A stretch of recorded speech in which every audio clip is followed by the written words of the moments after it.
plays in fostering trust, transparency, and continuous improvement.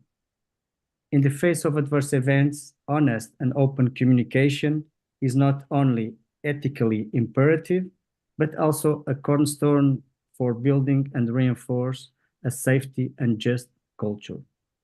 Our distinguished speakers will share insights, best practices, and experiences, guiding us toward a deeper understanding of the disclosure process and its impact on patient safety and the overall quality of care delivery. With this webinar, we also aim to contribute to the current landscape by fostering transparency, co-production, and healing involving patients' view. I will now introduce you our 4 speakers before I pass the word to José to say some words and start with his presentation. So José Mira is a clinical psychologist working in the Spanish health system, specifically in primary care. He is a professor at the Miguel Hernández University, Elche in Spain. Leading the Atenea research team, José focus is on quality and patient safety. He serves as the chair of the Ernst Consortium founded by COST program from European Commission. Our second speaker will be Kaja. Kaja is affiliated with the University of Tartu in Estonia at the Faculty of Medicine and the Institute of Clinical Medicine.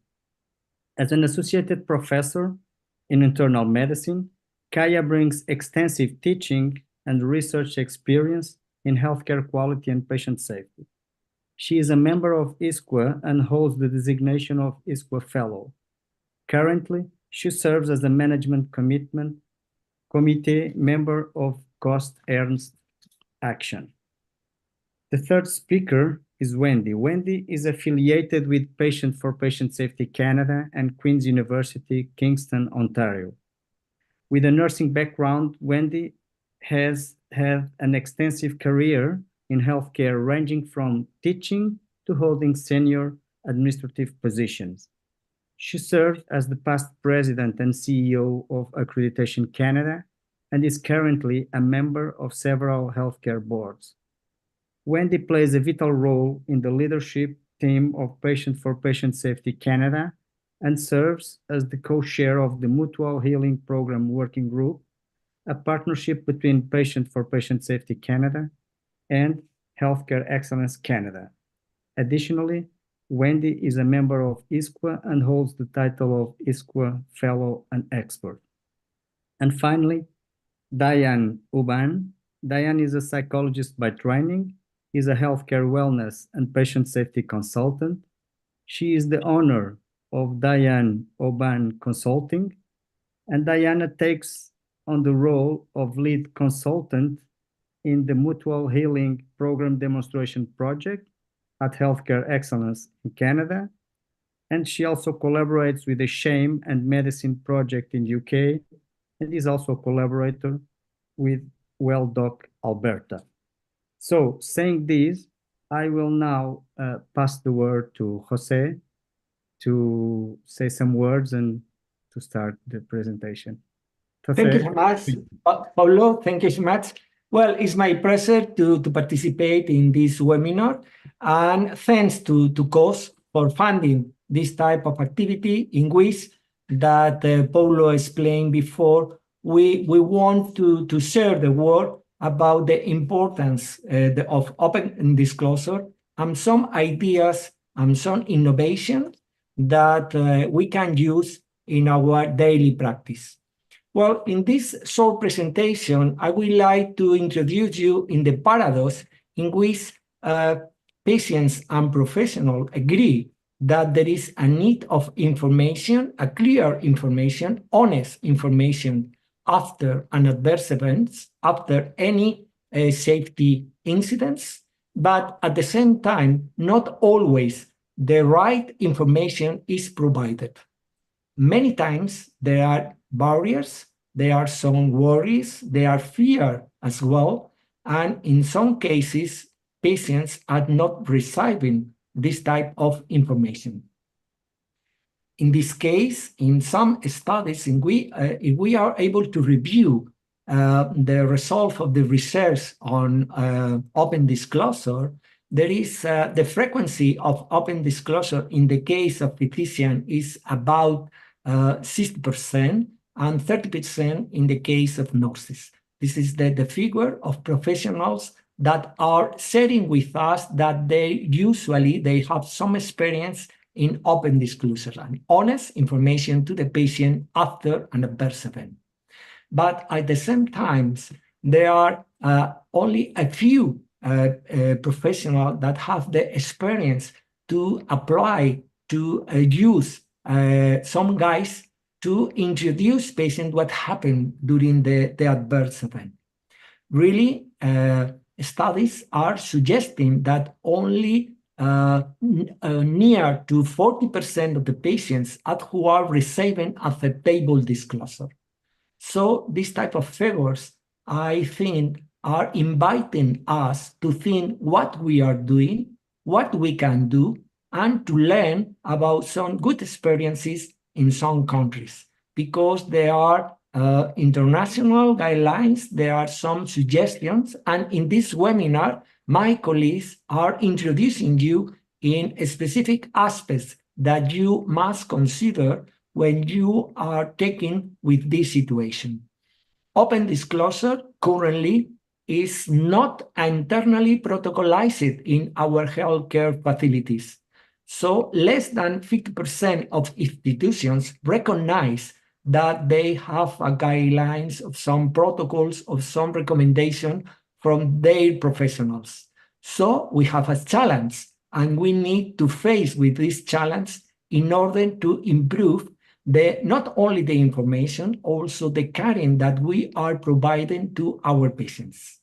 So thank you so much, Paulo, for this time to introduce these general insights and this paradox in which all of us agree to inform, but only a few are really informing patients after an adverse event. Thank you. Okay, thank you, Jose. Before I give you the floor to start your presentation, let me just ask to those that are attending the meeting that if you have any question, please use the chat of the YouTube, and at the end, we will have some minutes, some period for Q&A, okay? Thank you. So, Jose, sorry. No, that's good. So let me, Kaja, the floor is yours. Thank you. Thank you, and hello to everyone. So open disclosure is not easy task for health professionals as well. And quite many professionals think that informing about an adverse event can negatively impact their relationship with the patients. And also about 40% of healthcare professionals think that informing about adverse event may cause unnecessary alarms. But as these kind of things happen, so professionals need to manage in this kind of situation. And for that reason, very many, about 93% are interested to receive a training in open disclosure. So, which means that our teaching institutions, academic institutions have to respond to this interest. Next, please.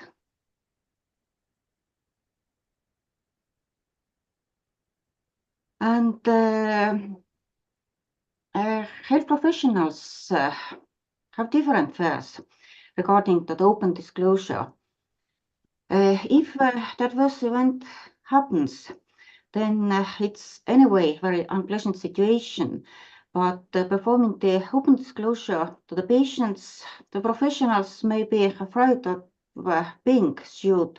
They may be afraid of disciplinary actions from the institutions, but often they also have fear of losing patient trust and also damaging of their reputation. And there is also fear to legal consequences. It depends, of course, on country and legal framework.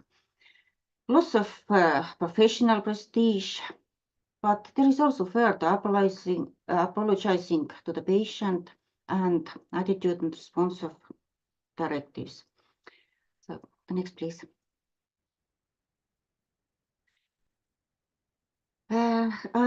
What is the real situation? How often patients are systematically informed when the adverse event happens, or how often they have been apologized for that?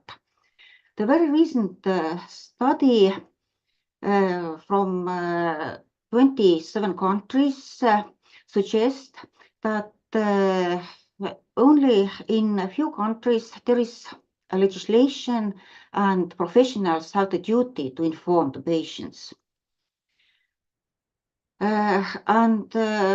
Also many countries lack of national or local policy for that, and only 4 of these 27 countries reported that there is usually national or local policy how to do and how to manage in this kind of situation.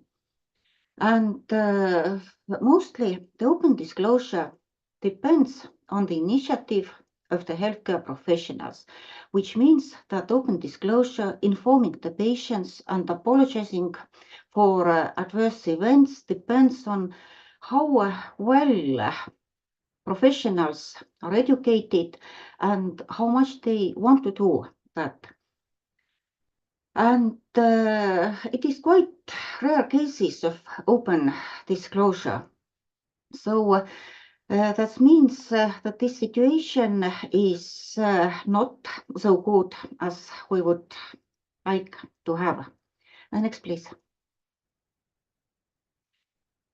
As I mentioned before, that health professionals are afraid of losing good contact with patient and damaging their reputation, then in practice, actually, mostly patients accept the explanations, and only in few cases there are negative reactions. And professional feedback on informing the patient when there are negative reactions might be legal aspects when lawsuit is filed. There might be also aggressive response from patients or patient relatives, and there might be also worsened relationship. So that demonstrates that mainly the patient are accepting the explanations, they are satisfied with explanations, and only in few cases they may react in negative way. And to summarize this short presentation, the open disclosure is needed and professional needs to be trained how to perform this open disclosure. Thank you.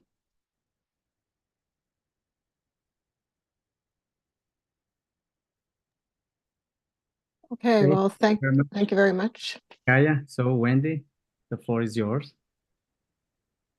Diane?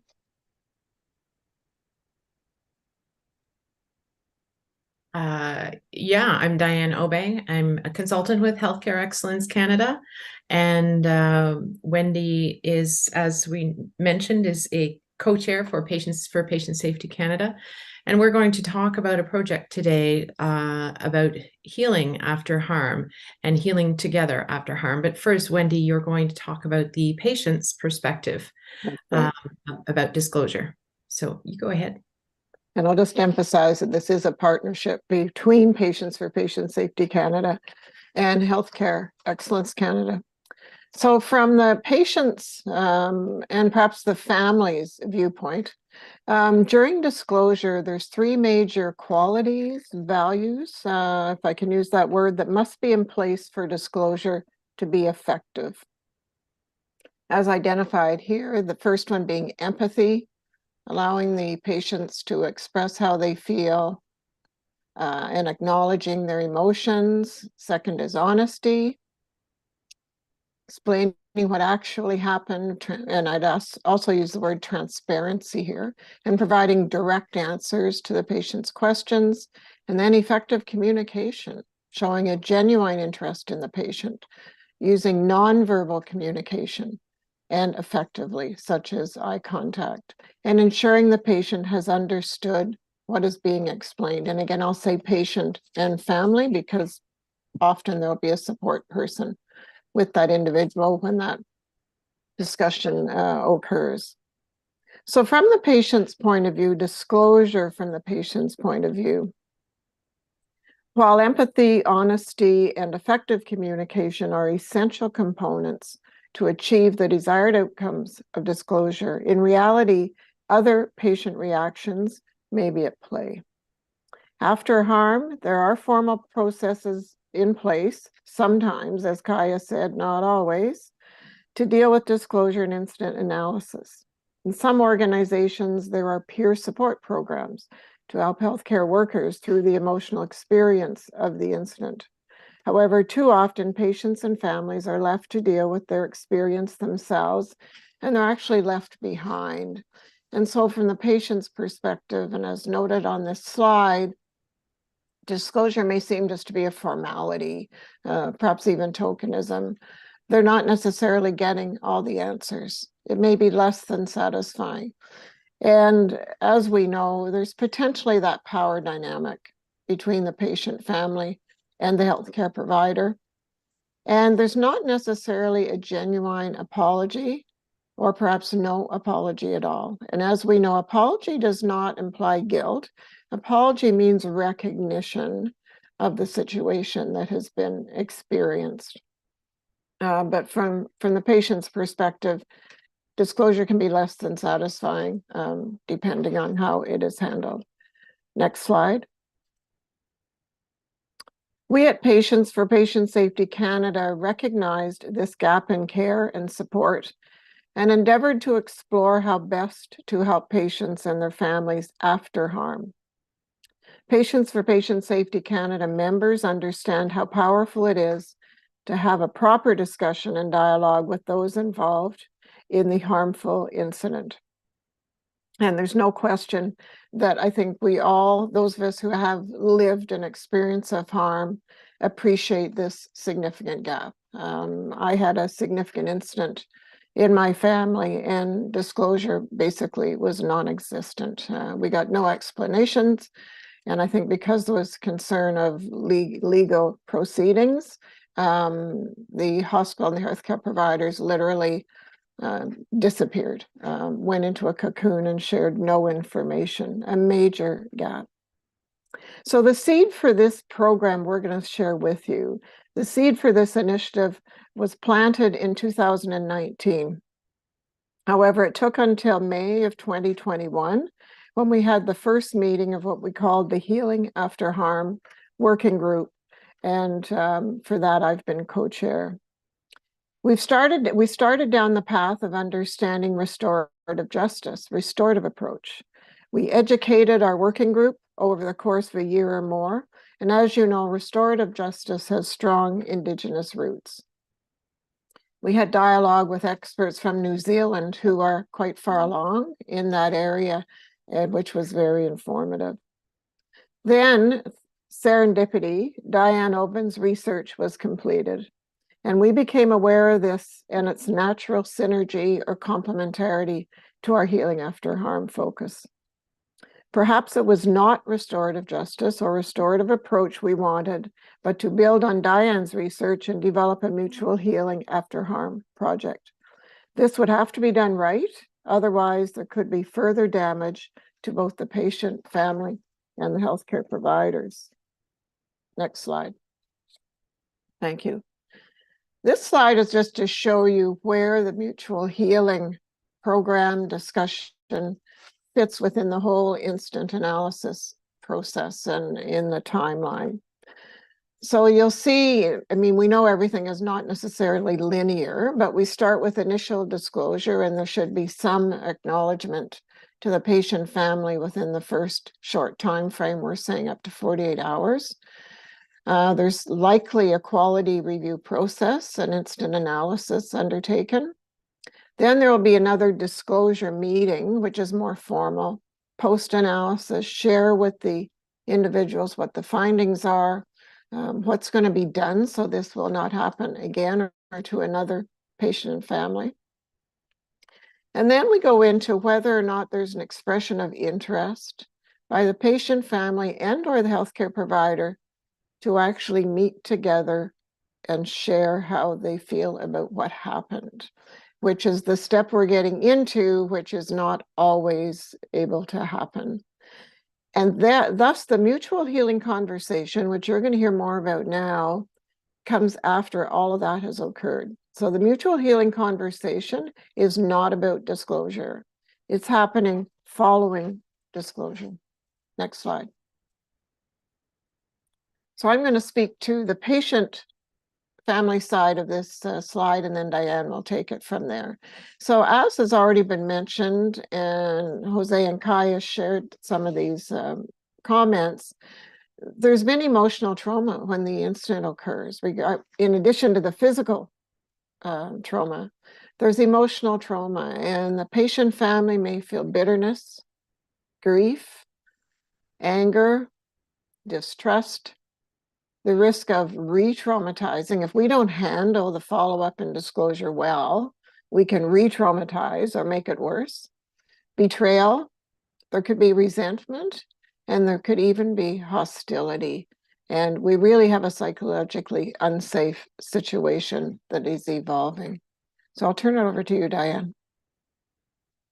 Thank you, Wendy, for your wonderful insight into the patient perspective and explaining why disclosure is not always enough. And I thank you to the previous speakers also, especially Kaja, for giving us an idea of some of the trauma that healthcare workers go through.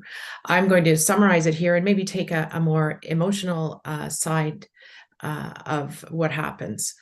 So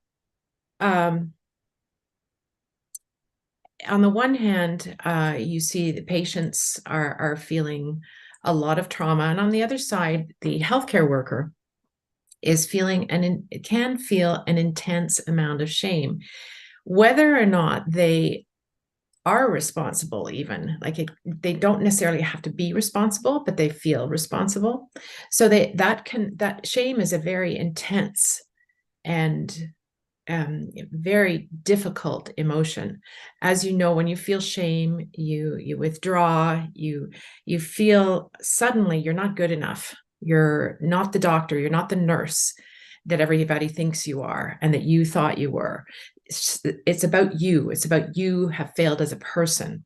Whereas guilt, on the other hand, is where you feel you did something bad and you can fix it. Shame is overwhelming.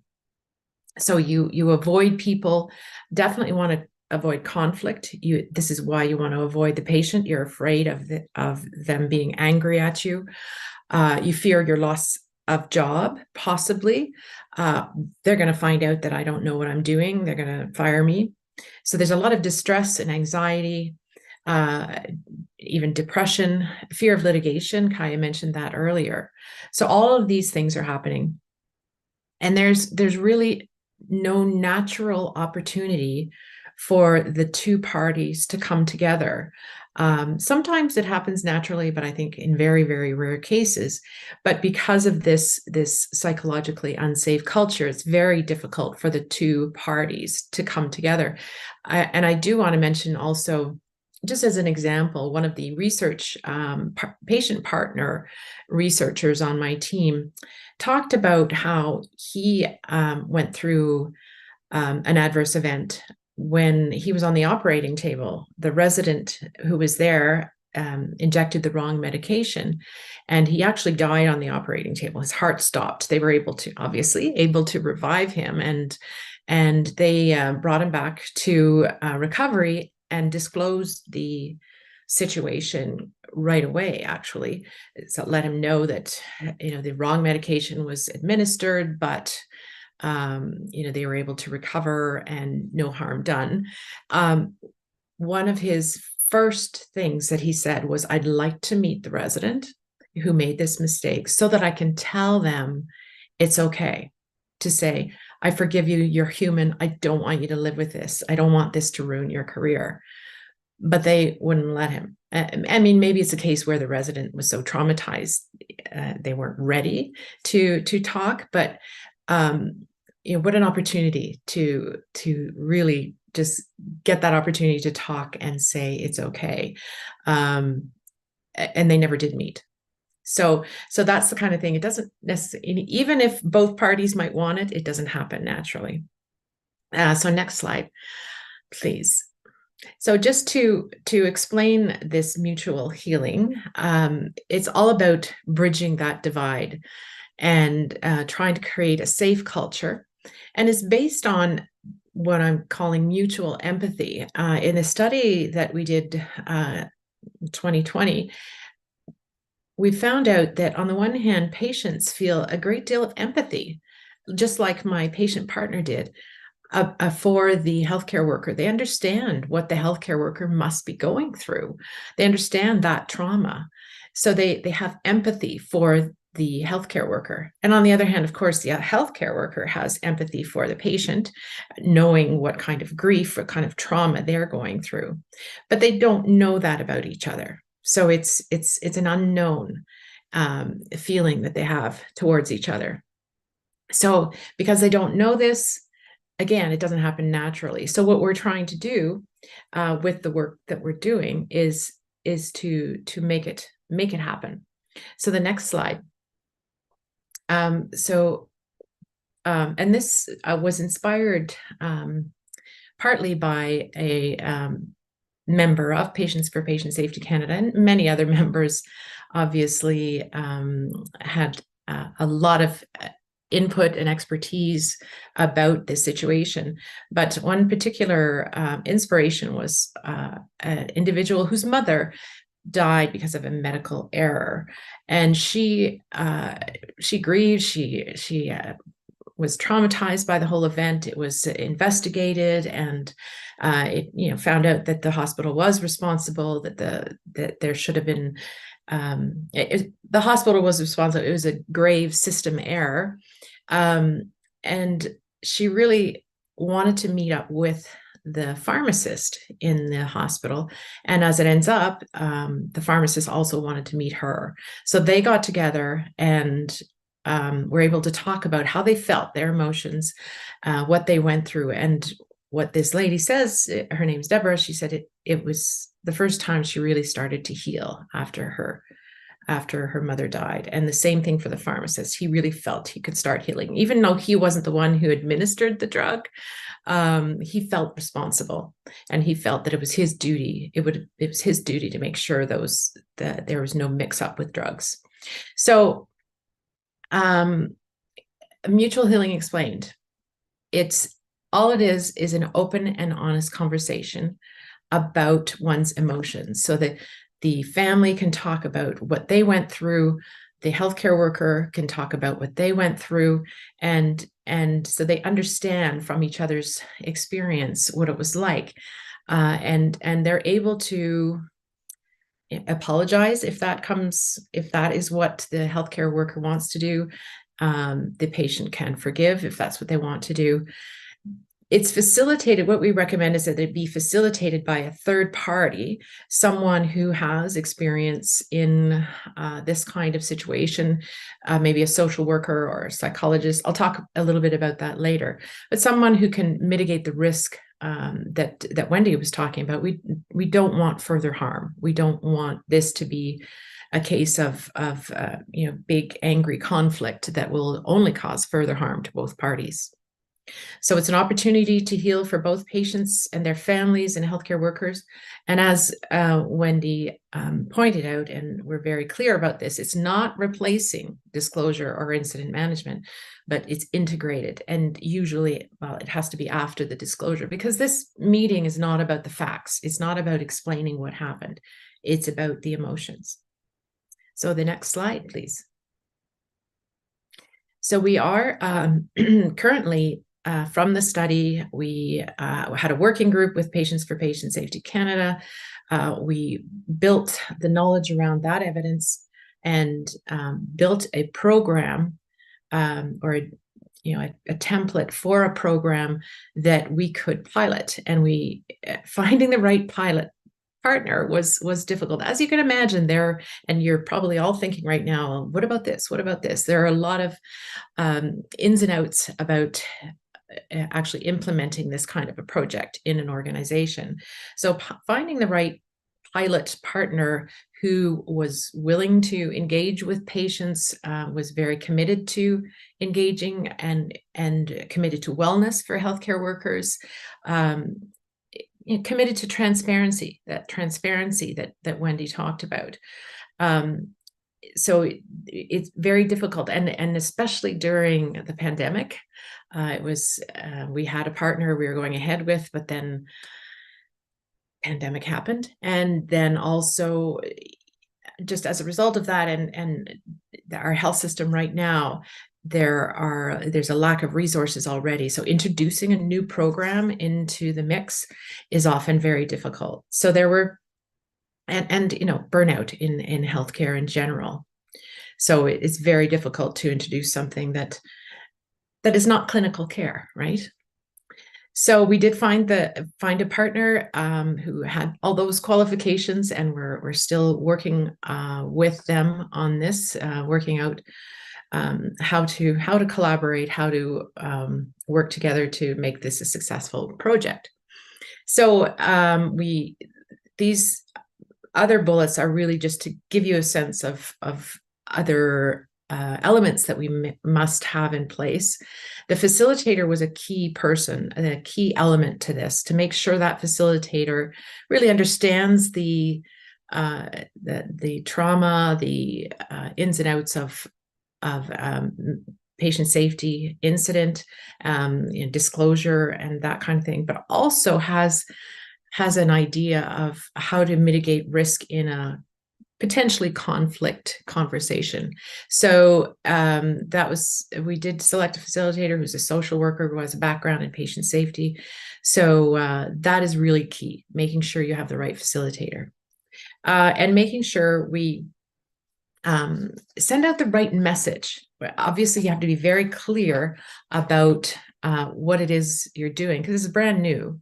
So some of the key messages, and I'm going to read a little bit, well, just giving the background, why this is important, why it's important to get together. So this is something you really want to do when you're introducing it to an organization, and be very clear about what it is and what it isn't. So it's established to enable an open and honest conversation, or more than one conversation as needed, between patients and families and healthcare workers to support both parties in healing after harm.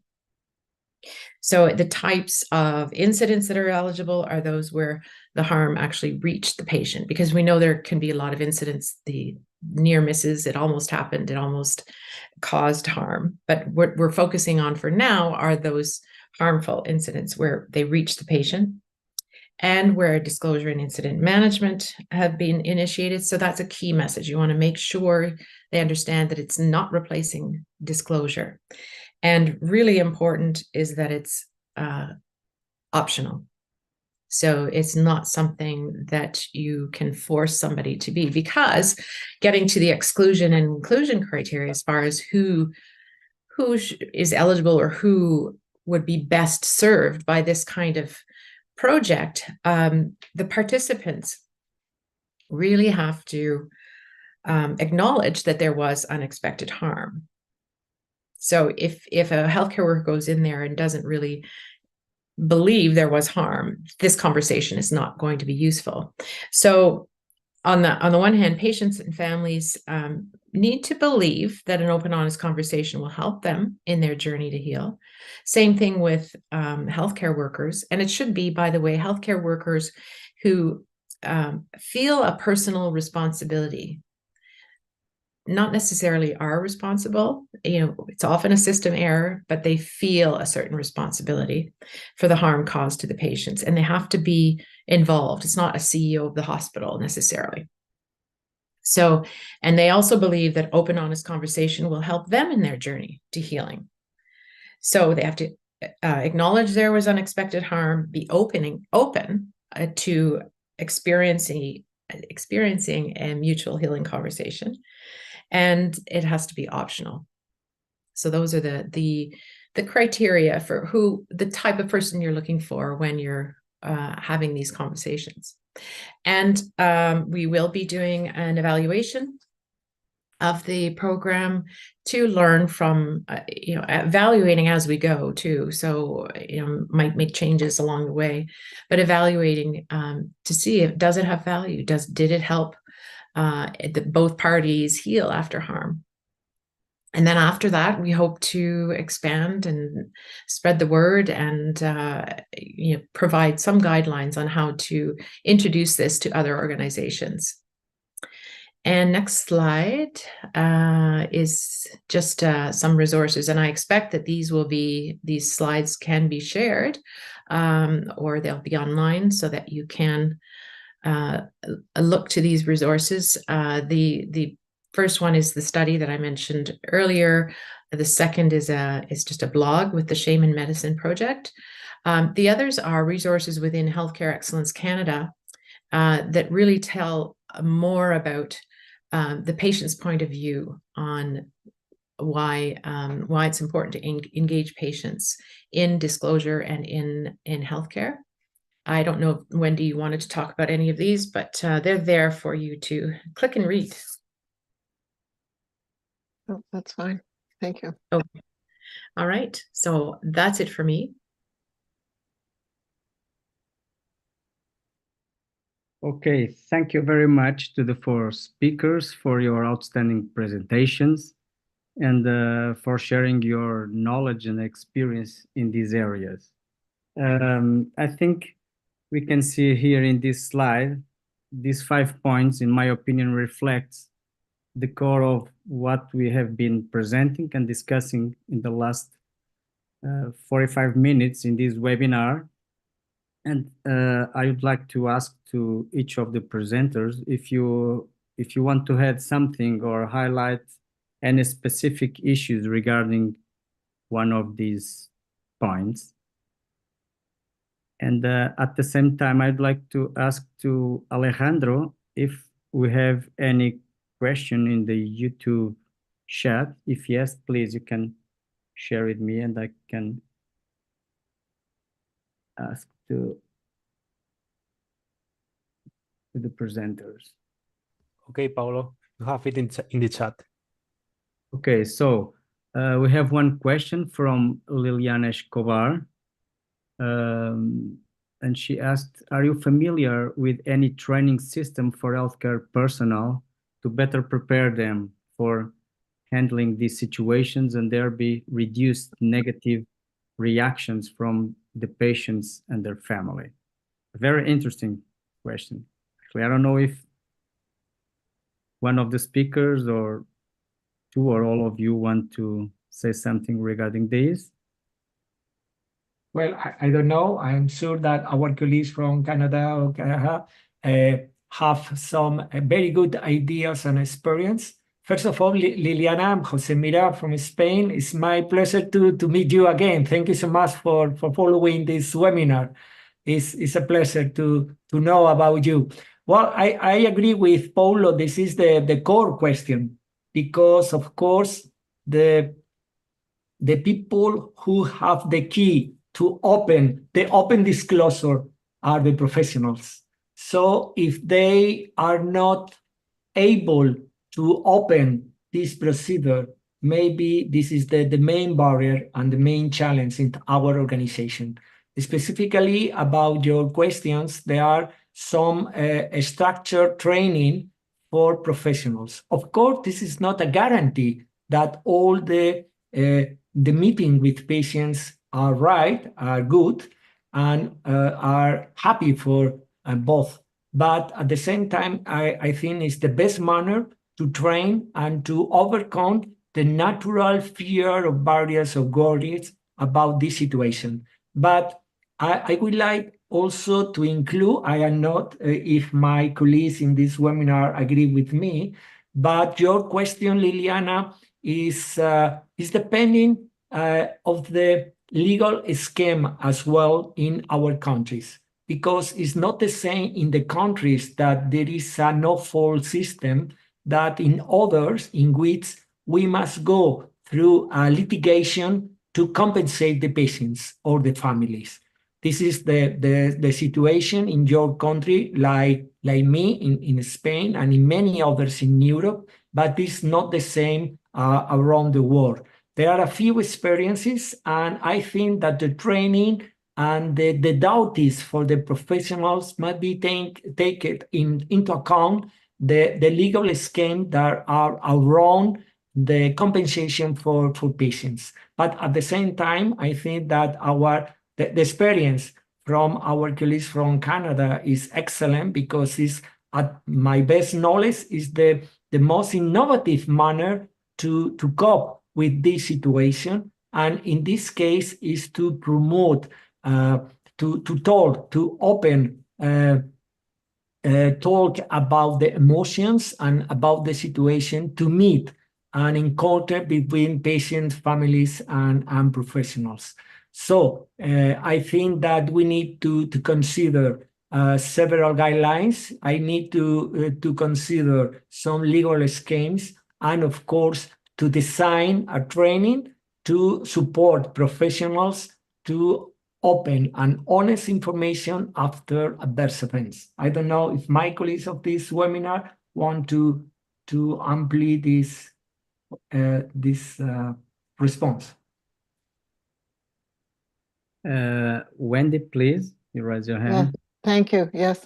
You know, when I see this question, I think in the ideal world, during the professionals training at university or wherever they're situated, and with communication skills and understanding people, this should be fundamental in the whole issue of the relationship that one establishes as a healthcare professional, whether nurse, physician, physiotherapist, and to learn some skills in that regard. I expect that is incredibly variable depending on the country, the culture, the system. But I think we have to start, as health professionals are developing their knowledge, experience, wisdom, there need to be some fundamentals that are communicated from the word go. I think the challenge is someone who graduated 10, 20, 30 years ago, there's also a need to what is that training, and there should be something to enable them to develop confidence, ability in how to do this effectively. But I'll turn it over to Diane. I think, Diane, you may have some thoughts as well. Thank you. Yeah, thank you, Wendy. You know, I always have a thought too. I agree with Jose that often the training around disclosure is about how to be careful when you're disclosing. That's what a lot of the training is in Canada anyway, where the Canadian Medical Protective Association is the main, they're not an insurance company, but they're the main insurer for legal issues or health for physicians.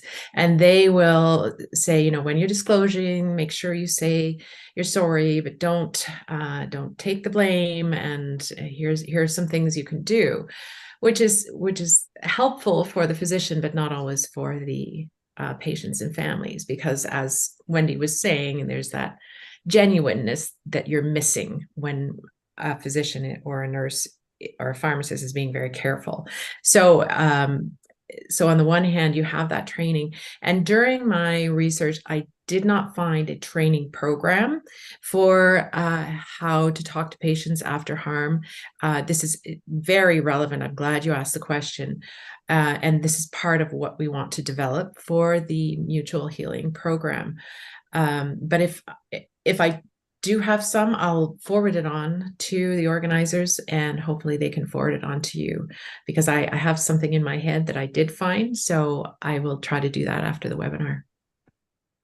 Yes, I don't know, Wendy, Kaja, Paulo, and Diane, if you have a similar experience, but at least in Spain, our data and our experience is that professionals usually imagine that the open and honest information to the first patients is the hardest. It's a mountain, it's an enormous wall. But really, professionals who have a first experience, the second and the third is more simple than they imagine. So training is needed, but as well to train to do, because of course it's a complex situation. This is not simple. This is not a very, very simple situation. Of course, there are emotions behind this conversation, but really, in many cases, at least in my experience, the imagine of most of the professional is like an enormous challenge, but really many times it's more simple because patients understand the situation and only want honest information and to her apologize about what happened. Yeah, Jose, I completely agree with you. Here in Portugal is the same. You know, I believe that in parallel to these kind of trainings and courses, the daily experience is crucial. You know. Okay, so before we move on to other questions, let me just share with you all an information that we have here. We have greetings from several countries, including Spain, Portugal, Estonia, Brazil, Peru, Mexico, Turkey, Germany, and Austria so far. So we have another question from Diana Rodriguez Hurtado, and she asked, what percentage of these problems arrive to legal situation? So another very interesting question. I don't know which of you want to? Well, in Spain, some of our studies is about 17% in Spain some years ago. But really, it depends on the countries, because it depends on the customs, of the legal schemes, and it's very, very difficult, at least for me, to say a specific figure, because it's not the same in United States, probably in Canada, Japan, or others. In Spain, there is a growing number of litigation, but really only a few progress. And in this case, the data of 70% is the patient receiving open disclosure, and in this case, decided to open a litigation. In this case, our figure is around 70%. Okay, probably Wendy or Diane or Kaja. Do you want? Oh, sorry, Diane, you raise your hand. Sorry. That's okay. Thank you. Yes, in Canada, what you've got to realize, I think it's 2% of physicians will be named in a legal action throughout, 2 to 4% throughout their lives. So it's very small in that sense. But you have to realize also that even if you're named in a legal action, it doesn't mean, like a lot in our case, I don't know if that's the same way across the world, but in our case, many healthcare workers are named in a legal action all at once, so that it captures everyone just in case. And then as the time goes on, people are dropped off so that there are only 1 or 2 left at the end. So even if you're named in a legal action, it doesn't mean it's the end of the world for you, but it is very traumatizing to be named, or very anxiety ridden. But it's not as common as we're led to think. I'd love to hear from Kaja. I know you have a lot of the stats too.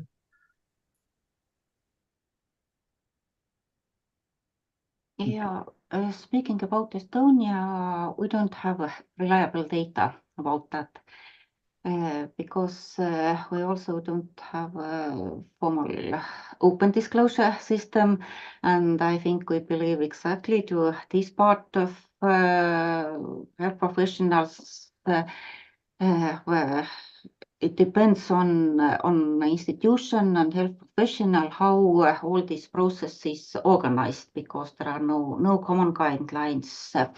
And how many are legal processes? There are every year, some of them. But how many are resulted from open disclosure, or how many are resulted from the situation where patient is not getting a proper information from healthcare provider, we don't know, because we don't have had this kind of research. But coming back to the previous question, training about open disclosure and legal framework, I think that these two things have to be at the same time, simultaneously, because the legal framework does not help only if the professionals don't know how to act in the situation where the open disclosure is needed. And at the same time, until the legal framework is not supporting, there is actually no big use to teach the health professionals how you should act in this situation, because they cannot practice that in real life. And if they try, they may have very serious little consequences. So two things at the same time, legal support and training at the same time, how to act. Thank you. I would like to highlight, Paulo, that there are not a lot, of course, because the research on this topic is not scarce, but this is not the most relevant topic, of course, in the patient safety research. But there are many results of the research suggesting that to introduce open disclosure is reducing the number of litigation, are increasing the results in terms of preventing preventable adverse events, are positive consequences in terms of patient satisfaction and professional satisfaction as well. So I think that there is enough evidence that there is not only in the negative side of the coin, is also to see the positive side of the coin. And in this case, there is a fruitful intervention to train professionals, to introduce guidelines to open this type of procedures in our healthcare institutions.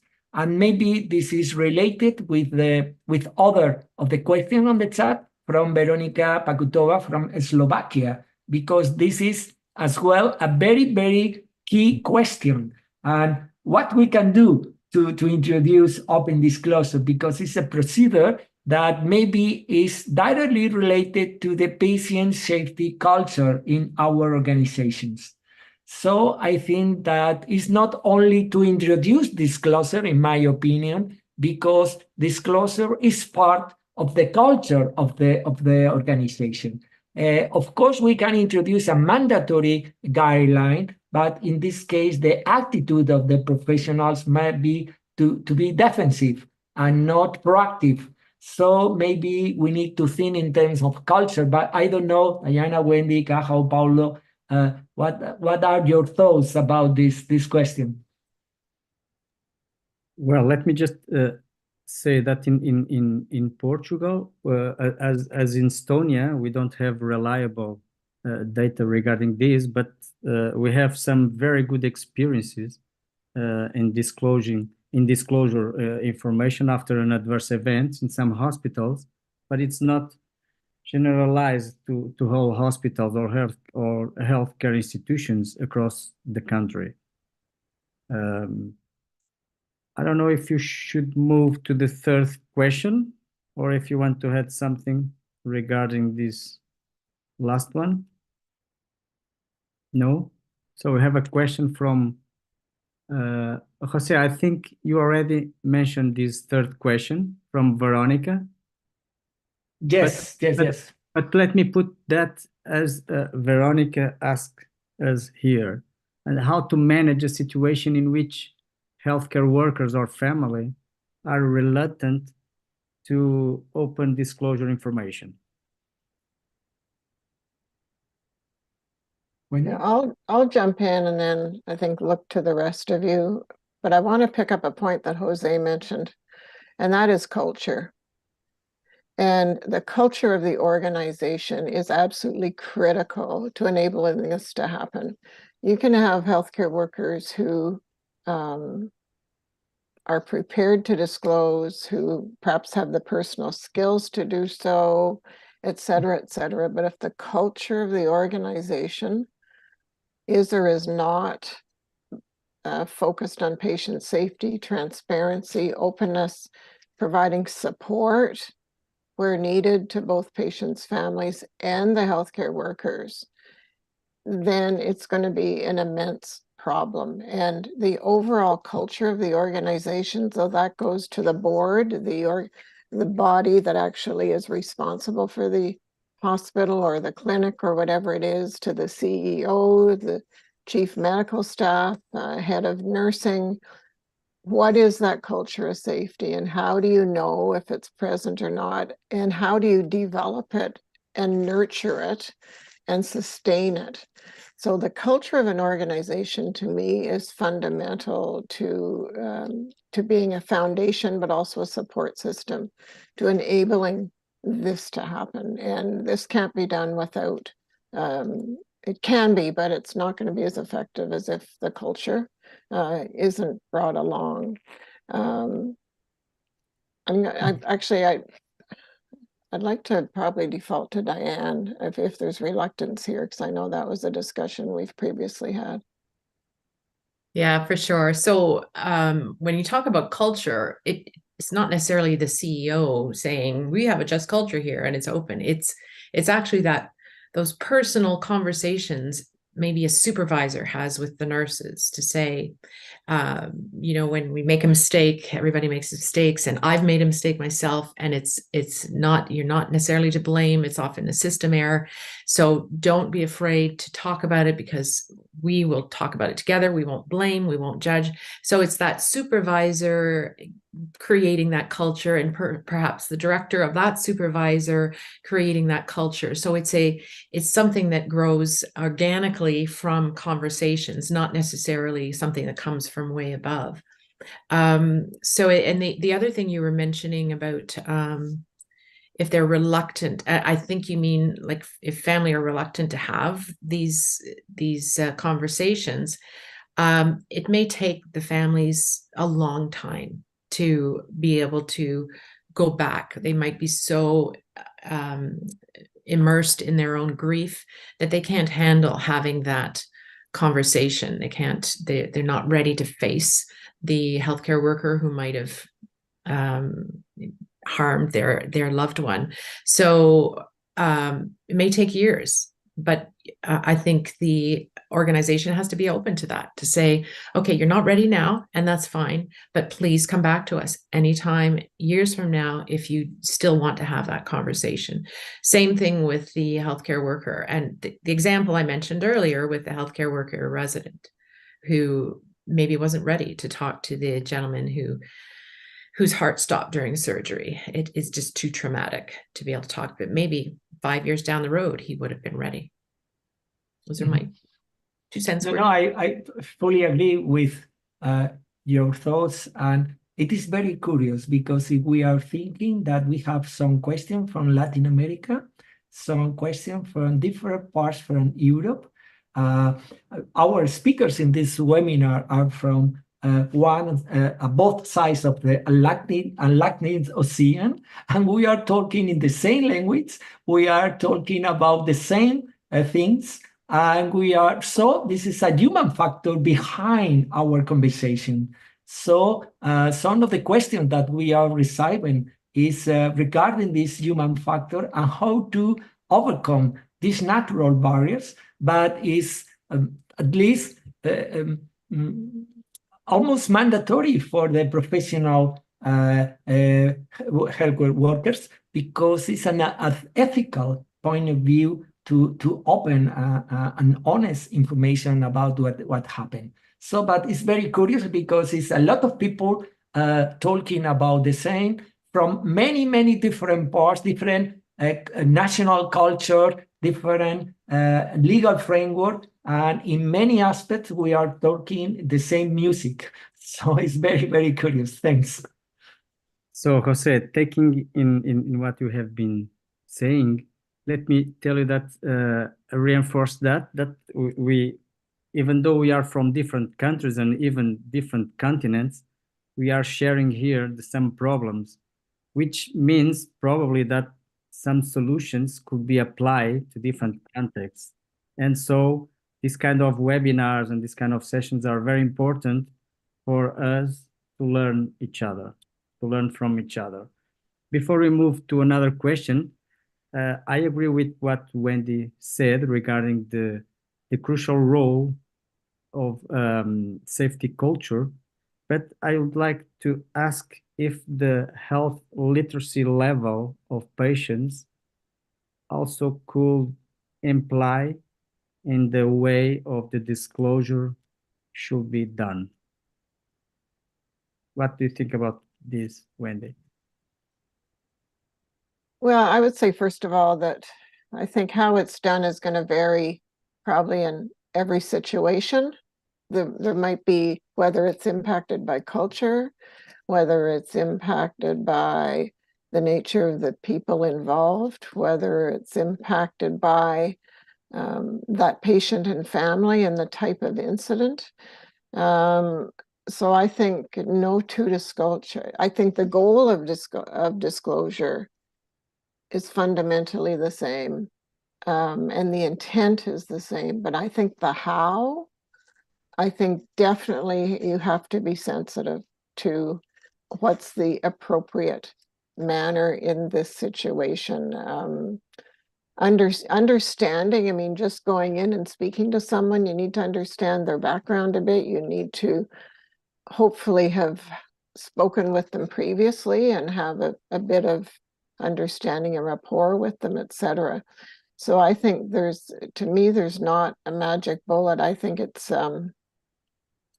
there's probably some guidelines, a framework around the intent, but just as you say, depending on perhaps literacy issues, cultural issues, other circumstances that have occurred, are there other stresses and tragedies in that individual's life that are impacting at the same time, and being sensitive to those things and what that can mean to the quality of the discussion. Because the problem is, if the discussion does not go well, then we've made the situation worse and potentially added to the trauma. So it can't be taken lightly and needs to be handled in an extremely skillful way to truly get the outcome and the result which would be intended. Okay, thank you, Wendy. And let's move on to another very interesting question from Vanessa Neves. And she asked, how about the role of universities in preparing students to deal with these situations? In your countries, are they taking steps to address this issue? And this is a very important and interesting question, which addresses not only the importance to give training and to have training and educational programs for those healthcare workers that are now in the front line, but also make us aware of the new generation of healthcare professionals and the importance to include this kind of topics in the undergraduate classes. So I don't know, probably Jose, you want to take the floor? Well, thank you, Paulo. Well, one of the studies that the EARTH Consortium in Europe has conducted is regarding what happened about open disclosure, about second victims, and other specific patient safety issues in our universities.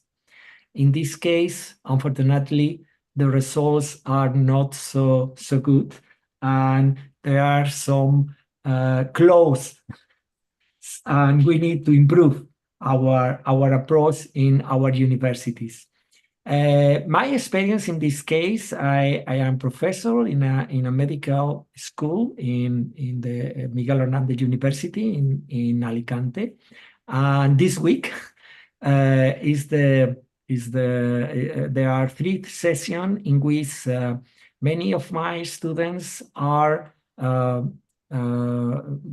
introducing open disclosure in a context in which we are all the control.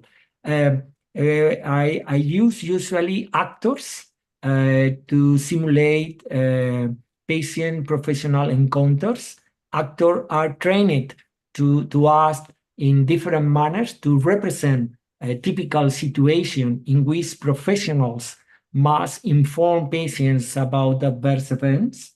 And first, students are trained to overcome these situations, and it's very stimulating because for them it's a different manner, and of course we are following open disclosure guidelines about critical issues that they must follow to inform these patients, these simulated patients, and I think it's a good experience.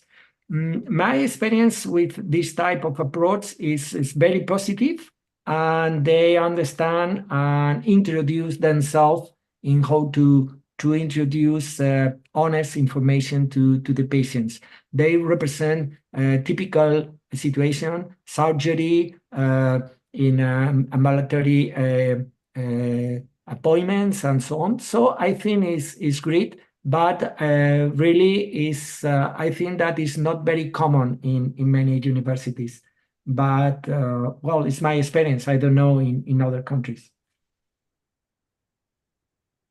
I can give the experience here in Portugal, mainly in my university at the National School of Public Health. We are a post-graduation school, and we have some modules not specific focus on disclosure contents, but dedicated to patient safety as a whole, and of course covering some issues about disclosure, safety culture, what we should do after an adverse event's occurrence, etc. I don't know, Kaja, Wendy, Diane, if you want to share your experience. Kaja, please. Yes, thank you. We in our university, which is the only university in Estonia with the Faculty of Medicine and where we train the future doctors. Last year we introduced in the 3rd year students within the discipline fundamentals of diagnostics, also the concept of patient safety, just to understand what are errors, why they happen, what is systemic approach, so on. And also for the 5th year students, we introduced the patient safety, but also a little bit already safety culture. And we also talk a little bit about what is second victim. But yes, open disclosure, I think it will be in the future. So just it's not a different separate module or different course, but we'll try to integrate in the clinical disciplines, teaching together clinical subjects and also essential aspects of patient safety. But for the nurses in nursing master degree studies, we have actually a separate module, quality management and patient safety, which is altogether 3 European credits, 72 hours. So nurses are well trained. better than doctors know. Okay, thank you, Kaja, Wendy, and Diane, because I know you are also linked to universities. So Wendy, please.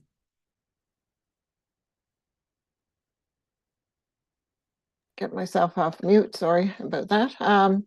Yeah, I'm actually involved with CACMS, which is the Committee on Accreditation in Medical Schools here in Canada. And likely you have something similar in Europe, but there are standards established for, now this is medical schools, not what's required in nursing and the other professions, but I'm sure there are similar standards that are identified. And within those standards, we identify some specifics about what the learning environment is like, the leadership and planning, curriculum content is identified. There's curriculum management and evaluation. But I'm scrolling through this as I'm speaking to you. And of interest, I don't actually see the word patient safety. So in the curriculum piece, there's about biomedical, behavioral, social sciences, scientific method, critical judgment, problem solving, etc. And I know previously when the issue of patient safety in curriculums came up, and I'm looking back 5-10 years ago, the initial reaction was we can't add anything else to the curriculum. Like, how are we going to fit in more content, or what needs to come out to put it in, or how do you thread it through to be effective? So I think we still have a way to go. I'm pleased this question in this topic has come up, because I think I'll take it back to our next meeting and discuss a little bit about some specificity around patient safety specifically. So the standards are at a level where it'll still be up to the medical school to determine their approach, and similar to what perhaps Jose mentioned, which would be, I think, quite effective. Diane? Yeah, that's what I was going to say, Wendy, that it's how to thread this kind of topic into a very packed curriculum. There was a lot of work done at the Canadian Patient Safety Institute, which was that organization before it merged with Healthcare Excellence Canada. So a lot of work done on the competencies, key competencies for patient safety. So there is a very thorough and excellent document about what those competencies are. And when they did that work, this is exactly what they found, that the universities did not have a lot of those on their curriculum. So the challenge is finding the time, right? And making it a priority. You know that if it's made a priority, they will find a time. But one thing they are making a priority more and more is wellness. So wellness for the healthcare worker. And I think there's a way to insert the communications and understanding their own emotions, understanding what they're going through, talking about the patients at the same time. I think there's a way to integrate some of this work, these competencies into wellness. Just a thought. But thank you for that question. Okay, thank you very much. We are arriving at the end, but we have here 2 more questions that I will put together in order to save time. And the first one comes from Italy, and it says, in Italy, we have legislation and training on open communication of adverse events.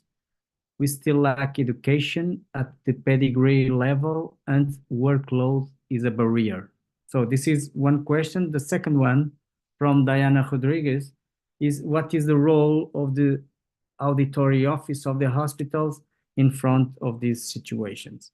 So I don't know which of one want to reply to one of these or the 2 questions. Jose? You are muted, sorry. Yes, sorry. Sorry. Well, I think that Italy has, well, it's not recent, but really is an innovation in the legal scheme in Europe about patient safety. and is a step go ahead that in other countries we have no a similar legislation on patient safety. So really, Italy in this sense is a very good example because it's a national regulation, not only about open disclosure, but just is about many relevant issues regarding patient safety and specifically the relationship between patients and professionals. So I think it's a very good example. But really, there is scarcity experiences in the education level about how to introduce not only open disclosure, of course, this is clear, but I think that is more relevant in terms that is about patient safety in general. So there are most experiences in postgraduate, but not in graduate students. And the question from Diana Rodriguez is about the auditory office. At least to my best knowledge, this is a specific office in some countries, but not is a common office for all hospitals in Europe or Latin America and so on. So in many cases, for example, in terms of second victims, the idea to audit what happened maybe is contrary in some cases, because we need to know what happened. This is clear, but at the same time, the office who is auditing what happened in case of adverse event is collecting information to resolve. In some cases, for example, from France, I don't know if some of the participants in the webinar are from France. There is a very good experience because this type of office is collecting information to produce solution to avoid the same adverse event in the future, or is integrating patients and professionals to meet an agreement about who is the best in each case. But in general, it depends on the attitude and the work that this auditory office is conducting that we need to integrate in the discourse of the patient safety. Okay. Does any of the other speakers want to comment on one of these questions? Wendy, please. One quick statement I would make is I think when we're trying to change practice and behavior and move forward, often having legislation and or a policy and or some sort of requirement is almost the first step to start moving the system. And, then we start being able to get a swell of how do we address this? What are we going to do with it? How will we move? So I think it's not unexpected that, it can take a while to get the actual required change in place, but I think there is a role for legislation or within an organization for a particular policy or requirement, which then necessitates the need to say, okay, what training is required? How are we going to put this in place? How do we deal with it effectively? So it is a step in this whole process. Mm-hmm. I'm assuming that by auditory office, you mean the office that does the audits of adverse events? Am I understanding that correctly? Jose? I think so. Yeah. So. Not only, but it's one of the activities, at least in my best knowledge, but it's not a common office in many hospitals in many countries. Yeah. So just a comment, if that's what is meant by that, one thing those auditing the adverse event can do is make sure that they don't re-traumatize the healthcare worker who's made the mistake. So bringing them together and debriefing in a whole big group and saying, well, what did you do wrong, is going to re-traumatize that healthcare worker. So their role would be to make sure that they're not laying the blame, especially before all the facts are known. That's one role I see in all of this. I'm sorry if that's not what you meant, Diana, but that's my thoughts. Well, the discussion has been very interesting, but I think we run out of time. And Jose, before give the pass the word to you to close, let me just say and share that I sincerely hope that you all and all the attendees have enjoyed to attend this webinar as we enjoyed to organize it. So thank you very much.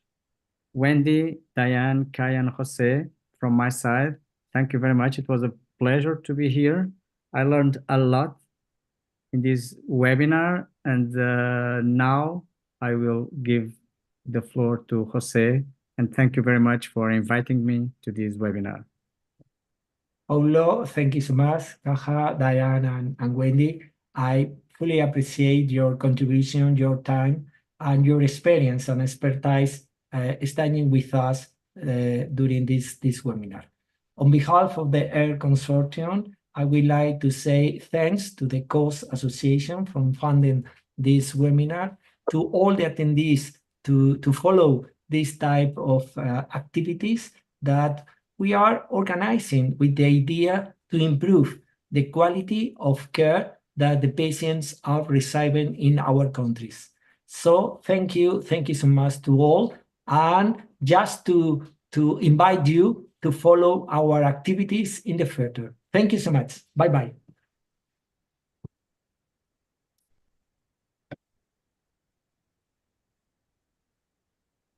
Alejandro?